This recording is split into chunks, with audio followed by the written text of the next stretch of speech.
We are Ole Miss Rebels. As Mississippi's flagship university, we dig deeper, see farther, work harder. We pioneered human organ transplants. We helped prove Einstein's theory of gravitational waves. We are conducting life-changing research that solves the problems of today. We are Ole Miss, transforming lives and the world. Hey, welcome to the POMcast with Stephen Willis. We're going to start in a few minutes, but I want to tell you to hit up our social sites, retweet, share, comment, like, do all of that stuff. It can only help us out and it'll make the show even better. But we're getting ready to give you a lot of good Ole Miss information, and I just thought I would tell you that because the POMcast is starting. Well, it's starting right now. Wait, no, that's a little early. It is starting right about now.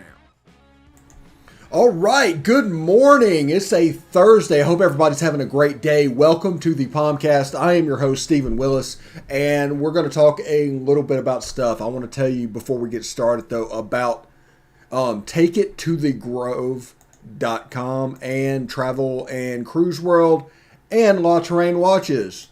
Normally we have those set up. There we go. Travel and Cruise World, 1-800-330-7461. What I was trying to do with this advertiser is to find a guy that can be the boots on the ground down here in Central Florida. Everybody needs a vacation. We're 18 months into this at this point. Everybody needs to get away. Florida's open, and these guys know all the rules, where mask is going to be required, where mask is not going to be required, for the beaches, for the parks. Disney and Universal is a little different. There's no citywide mandate at the moment, but there's different businesses can do different things, and these guys can help you, basically. And the best part is that you can book the deal through them for the same price that you can on the website. The parks pay these guys. The parks pay them. And with the parks paying them, you can have that resource on the ground. So that is travelandcruiseworld.com, 1-800-330-7461. See Central Florida like a local. Travelandcruiseworld.com. Also want to tell you about Take It to the Grove. That is www.bookatailgate.com. They are a tailgating company that are flexible enough to handle random tailgate things where you rent everything, where you have the gear and you can book for the whole season. You want a TV, you want it catered, they can go pick that up as well. So give them a call at www.bookatailgate.com.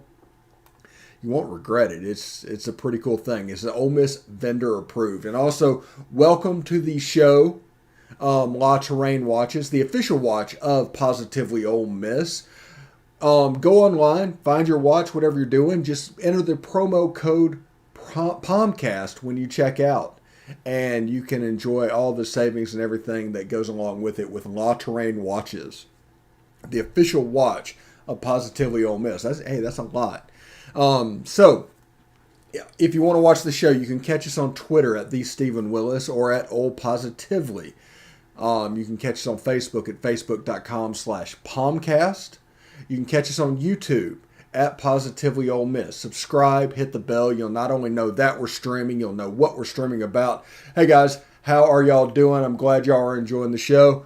And you can catch us on Twitch at Positively Ole Miss. All one word, all lowercase. We're on AudioWise. We're on Google Podcast, Apple Podcast, Stitcher, SoundCloud, Spotify, TuneIn Radio, iHeartRadio, and Pandora. We're also on Apple Music or Amazon Music and Audible. So today's show, I want to talk about a little bit. We have an interview called Rebel Rewind that's going to air on Sunday for everybody. You can catch it on Patreon early now. And this week I interviewed Bill Flowers. And one of the things that was discussed in that interview was the way that Matt Corral looked against Louisville. We'll get into that. We also have the presser highlights. Looks a little bit weird because of Lane Kiffin's situation, but we have those presser highlights, about 4 minutes today. And we want to talk a little bit about what's going on in Rocky Top, because this is the biggest game in their season. And it will affect us since we play them in October. If they drop this game, it'll be a different team that we face in October than if they win this game. So just a heads up about that. So on Rebel Rewind, I interviewed Bill Flowers, and we talked about essentially the way that Matt Corral looked. And we're not talking about necessarily how he played or things like that. I think it was more intangibles and comfort level and obviously processing stuff and able to do things within the offense that is extremely advanced. Whenever he looked over to the slant, it wasn't there, and he brought it all the way back on the other side of the field and hit a comeback. That was a big-time throw. That was an NFL 1987 progression throw. So we were talking with Bill Flowers and everything, and it was brought up that he looked a lot like Eli. And like I said, it's not about how he played or what he was doing. It was just how the quarterback position, through all the operational stuff and the demeanor and all that thing, it left you with a sense of extreme confidence in the position behind center. And you see national media pundits who spent all off season trying to find a way to make Matt Corral not elite. A heavy precipitation Because they did that. issued. Yeah, we got some heavy precipitation warning. There you go. But they spent the whole offseason to try and justify the fact that they thought Matt Corral wasn't elite. All of a sudden, Matt Corral is popping up on Heisman list after week 1. And people are comparing him to Zach Wilson. I predicted this back in July and June, if you listen to the show at all. If you were around back then, I predicted all of this stuff. We all knew that Matt Corral was special. We knew he was a special player. Now, the degree of special that he was, we did not know. Because there's a difference between Chad Kelly and Eli Manning. I know there's a lot of people that's favorite player is Chad Kelly. He's a great quarterback at Ole Miss, but he wasn't Eli Manning. Eli Manning was potentially the GOAT at this school. He didn't have the players that Chad Kelly had. You put Eli Manning on that roster, that team wins the national championship. Period. But Chad Kelly was a great quarterback. So the levels of special come into play. And a lot of that is the demeanor. Hey, Chris, the tough test for Ole Miss, which 3 opponents will be the tough test for Ole Miss this season? We'll get back to Matt Corral in a second. I'll go ahead and answer this. I believe that the toughest games are going to be Alabama, Auburn, and Texas A&M. Those are going to be the 3, and everybody points to normally the Alabama and Texas A&M of being 1 and 2 in the West. And then, Steve, why did you add Auburn? Ole Miss has trouble at Auburn. There's some kind of weird voodoo history that turns out to be a tough game. When Ole Miss has a special season, they win over on the Plains. But when it's a normal season, they seem to find a way to drop that game. Like in 2019, there's just no offense in that game, the Rich Rod thing. But they had a chance to do it, but they didn't quite pull it out. So I think that game will be tougher than you think. Everybody sees the 60 burger that they put against Akron, and they're all freaked out about that. I don't think that Auburn is an offense that is a normal 60-point team. I think Akron is just really bad. But they are a decent team, and they will be fairly scary, especially at that point in the season as they grow under Brian Harsin. Also, Brian Harsin is replacing Gus Malzahn for the 2nd time in his career. That's a weird thing. So we're talking about Matt Corral. We're going back and about how he looked. And everybody, made comments back in the day about Eli Manning, about Easy Eli, and things like that. And the way, honestly, Guy, I think we absolutely boat race Liberty.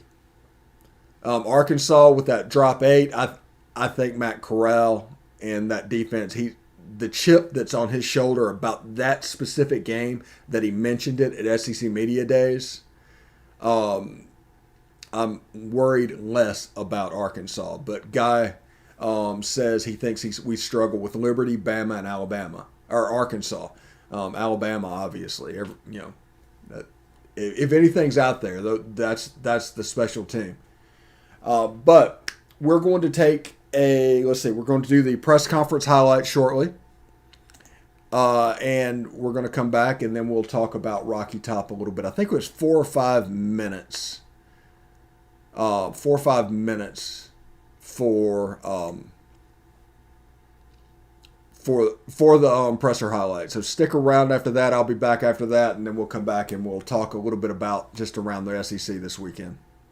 All right, here it is. All right, so unusual week, kind of having to put 3 days into one. We're only going to practice once this week, so that's highly unusual and quick turnaround with the morning format practice. So pretty challenging. Don't have practice update for you because I'm not out there. Practice is still going, so unusual not to be able to give you a whole lot of info on that, but good to play at home. Really hope our crowd comes out. Hope people don't, sit and say, well, we'll just wait for SEC games. Having a crowd is impactful to your players, to their performance. It's impactful to recruits when recruits come into the stadium. So really urge fans to come out. Excited for the first walk that we've had through the Grove. First time actually stepping foot in the Grove. So personally excited for that, but we need people to come out and, everybody wants a top 25 program. Well, let's put an atmosphere like a top 25 program so players feel that and recruits see that as well. I felt good going through everything that I had went through. My first year here, just felt like I accomplished a lot since getting to that point, and that interception just put it over the edge for me, made me realize I done got way mature and better as a player. Just ready to go to war with a new team. I know they have my back, I had theirs, and yeah, excited playing this new league, blessed. Well, I think the first time the Raiders part was extremely challenging because you have players that were older than you, when you're dealing with NFL. But in general, I think, relying on people that have done it before and have a good staff around you. And there's no recipe to create experience. And I've learned that that's life. That's coaching, parenting, whatever your job is, it takes experience to go through things and learn how you'll handle them. You can read, you can, kind of channel what you remember of people you worked with when things come up. That's helpful, but a lot of times you got to go through it and figure it out on your own. So I would say just really utilizing people's opinions and people that have done it before. I would say my freshman year, I was very immature. I wasn't prepared for the college life and the things that I had to do. But I say the journey to JUCO, it helped me. He's helped me very much. The coaches and the players, and I was just around them. The atmosphere in Boonville just helped me a lot. So I was mainly by myself, so I wasn't at home. I was farther away from home. And it just helped me get mature, and now I'm back and better. I feel like we was all prepared, but yeah, the first drive was a little long, but yeah, after that it was good. Yeah, that was awesome. I mean, it ain't like he got to start off with a chip shot. So, knew he was really talented, obviously, and so it was great to see him go in, perform like he did, and gave us more confidence as the game grew. So that's, you never know with true freshmen what's going to happen, regardless of how they practice. So probably him and Taishim were, the really bright spots of guys that went in and looked like they've been doing it for a long time. Yeah, it was definitely looking like that. Lane Kiffin, DeAndre Prince, and Orlando Amana in the press conference. By the way, Tim Nicely, we messed up a little bit last night. Jeb is traveling. He did a show on the road last night. Normally he's down here with me. And there was a little bit of technological glitches. This is not something that's going to be every day. We're still working to get a studio built down the road from me, and once that is up and running, that'll be pretty good. And Guy, just talking about the Liberty game, I think Ole Miss just has better players than Liberty. There's going to be able to line up and just kind of have the way. It's going to look a lot like that Louisville game if we do what we're supposed to do. Now, all of this is under the assumption that we play clean. Like I said before the Louisville game, if we play clean, it's a game that, I mean, we should beat Liberty by 2 or 3 touchdowns easily. And really the same goes with Arkansas. That I think a lot of people are going to make Liberty into something that game is not, because of Hugh Freeze. Malik Willis is a good quarterback, but after that, there's a significant drop-off in players. Now, they have transfers that come in and all of that stuff. So, as a Group of 5 team on the level of a Coastal Carolina, they are an excellent team. They really are. But that roster could not come in and compete in the SEC on a week-in, week-out basis. They're not built for that. And understanding that, now you understand that if you don't play clean and you don't do what you're supposed to do, a team can jump up and get you.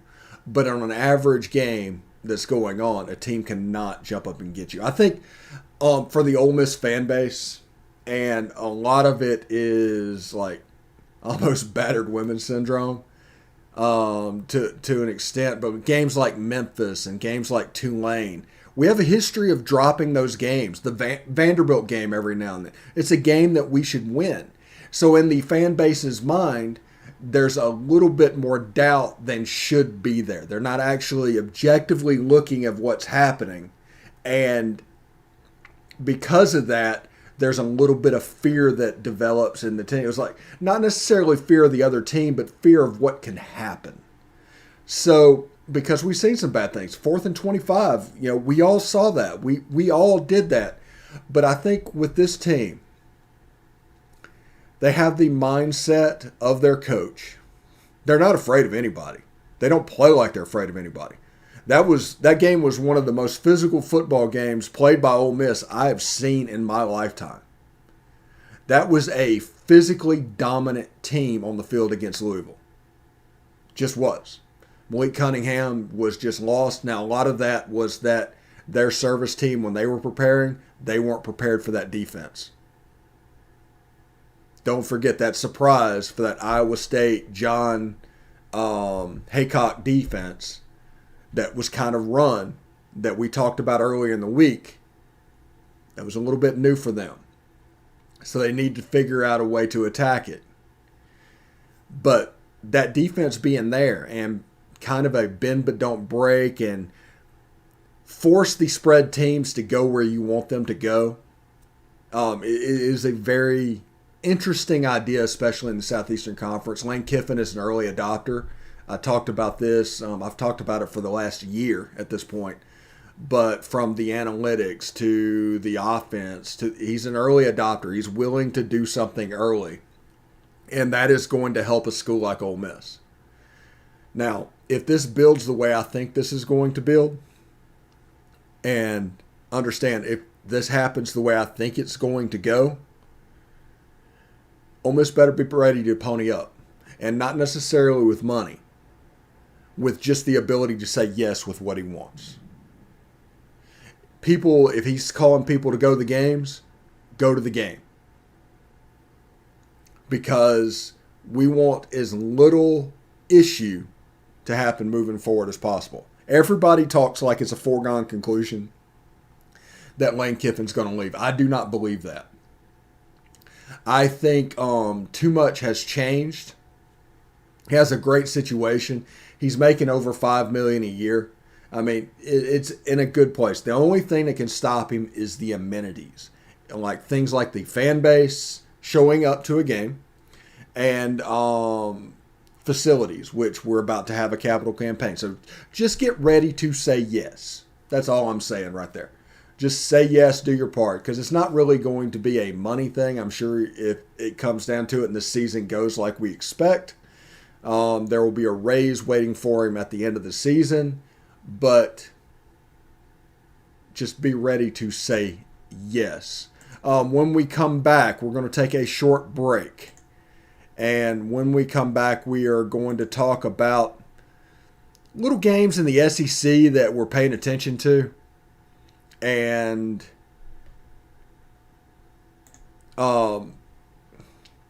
what needs to happen and how that will affect Ole Miss down the road. That's kind of the idea of this show, because this show's the POMcast. This show's about Ole Miss. So how will the Tennessee-Pittsburgh game affect Ole Miss in mid-October? Anyway, stick around. We'll be right back.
All right, welcome back.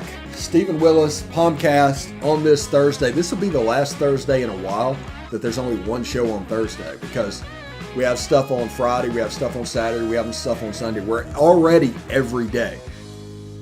But it's getting to the point where there's a day show and there's a night show. Like during the week, there's going to be a POMcast at 10 Central.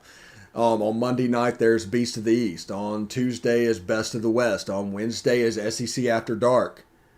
On Thursday will be a new show that I haven't figured out exactly what to name. If you have any ideas in the chat, hit us up. We can see them.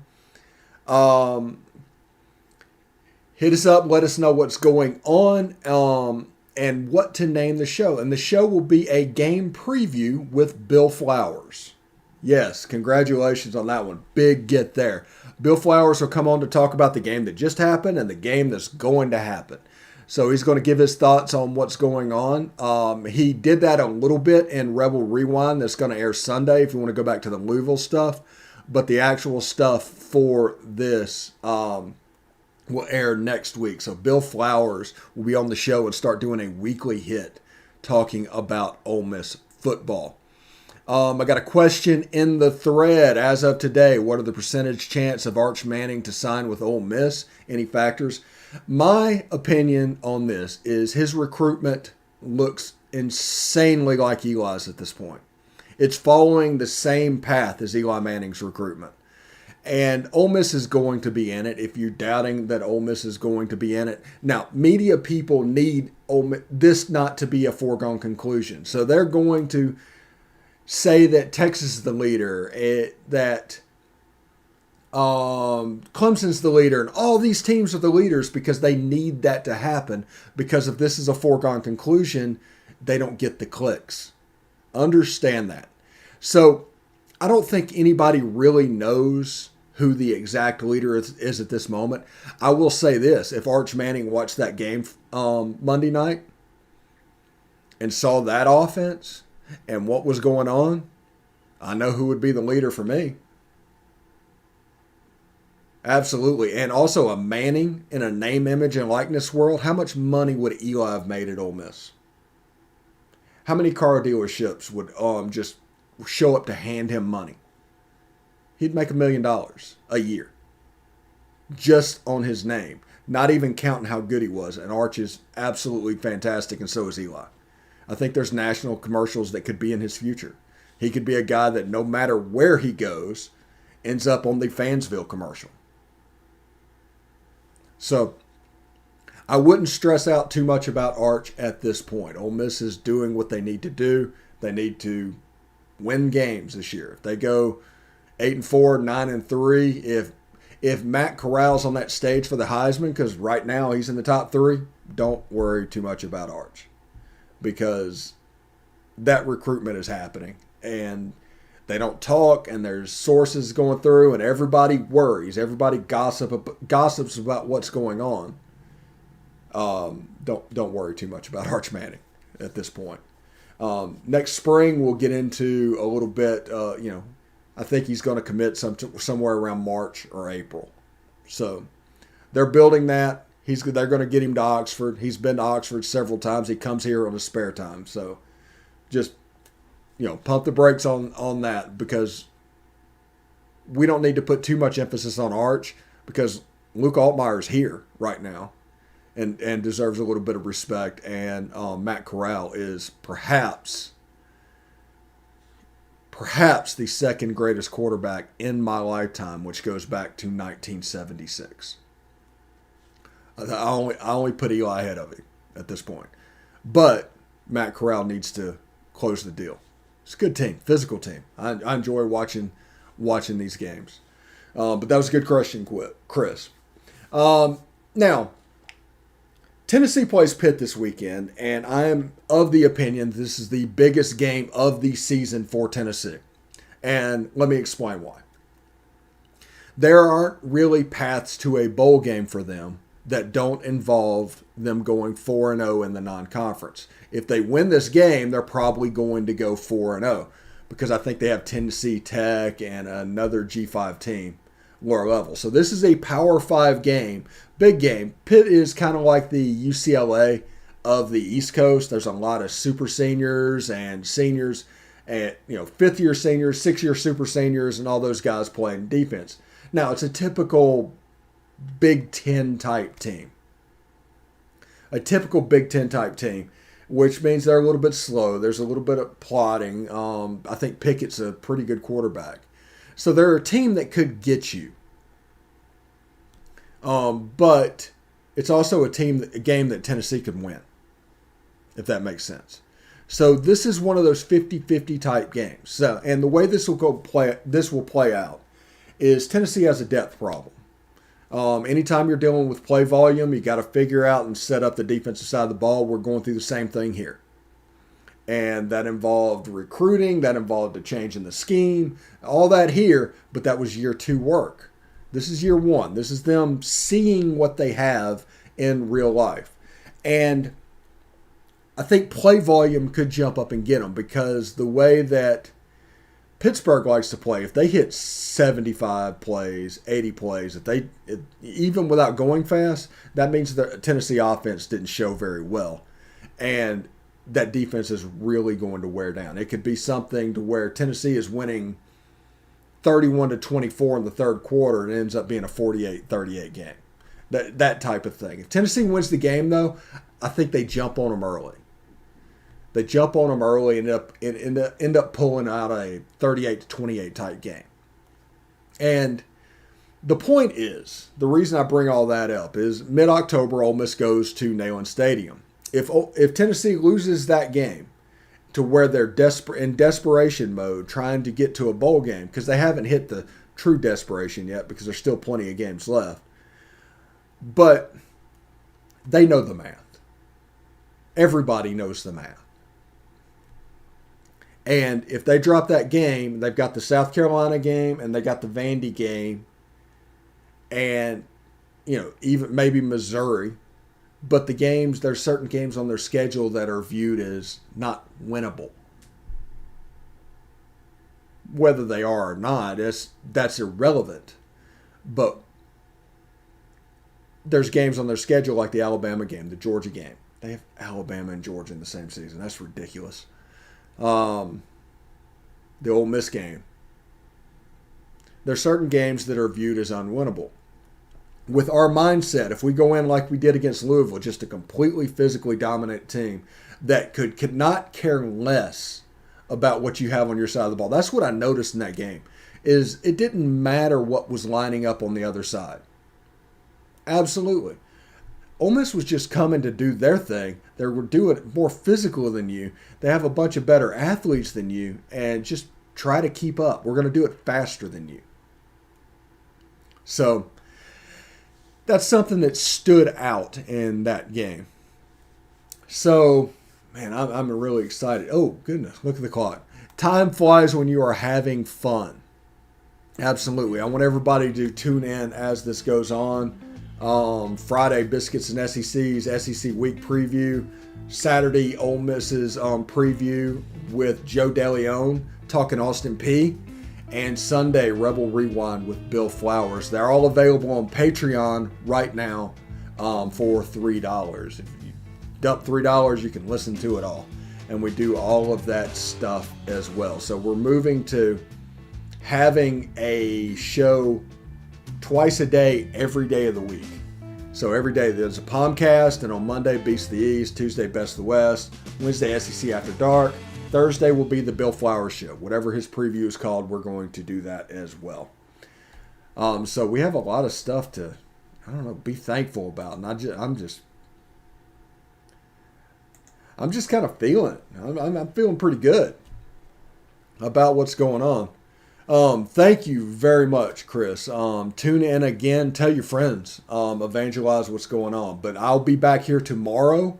Every day at 10 Central, I live stream. And we also live stream nightly shows like the Beast of the East, the Best of the West, and SEC After Dark that airs about 8:30 at night. So we got a bunch of stuff moving on. I do want to thank everybody for joining us. And like I said, evangelize it, like us, comment, retweet. If you see us, share it. And of course, word of mouth. So thank you very much for joining us. And we will see you guys tomorrow. Hotty toddy.